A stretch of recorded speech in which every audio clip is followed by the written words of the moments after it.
Hello everyone, and welcome to the Why Does My Horse podcast series. In this series, we use science to answer some of the common questions you might have about your horse child. If you want to get to know your horse better, then this is the place for you. Let's get into it.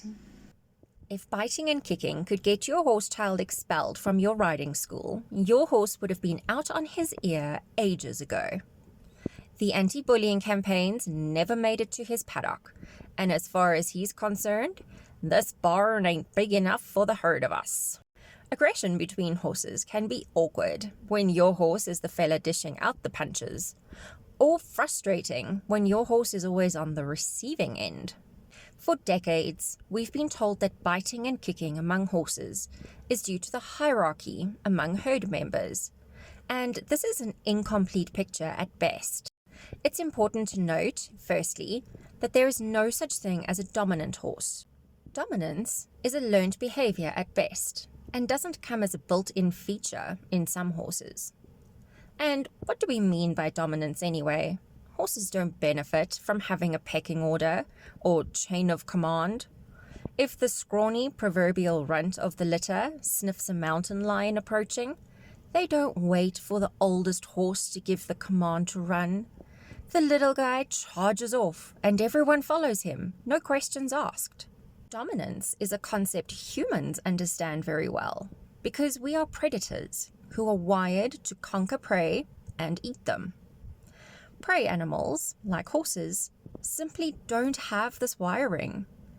When we see aggression between horses, our predator brains go, "Oh yes, I know what that is. That is hierarchy behavior."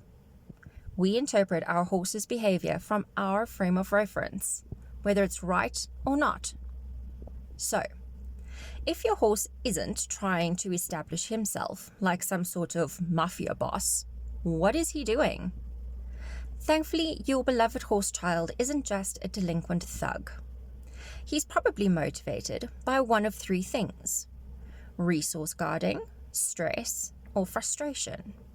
We'll look at each of these individually and explore them a bit.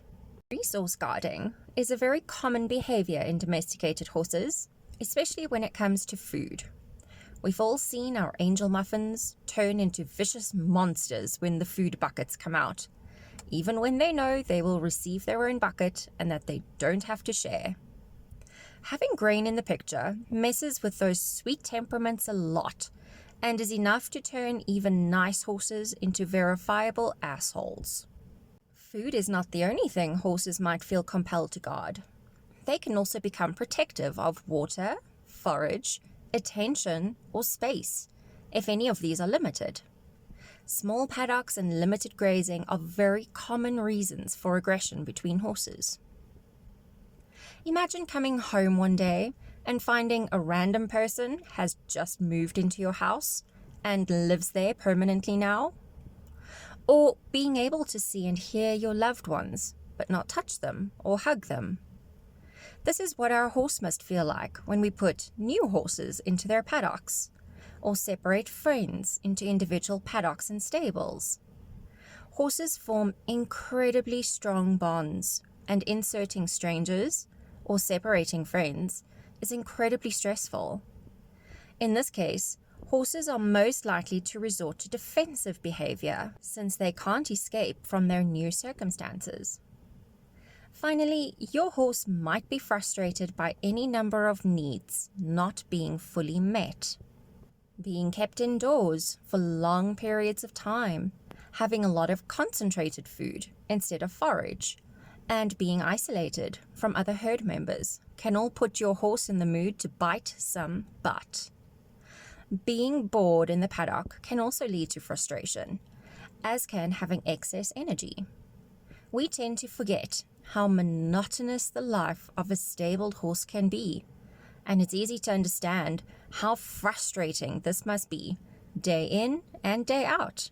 Next time your horse comes to the barn with a moustache made of another horse's fur, try to spot the resource he may be guarding, or the stress he may be under, or the frustration he may be experiencing.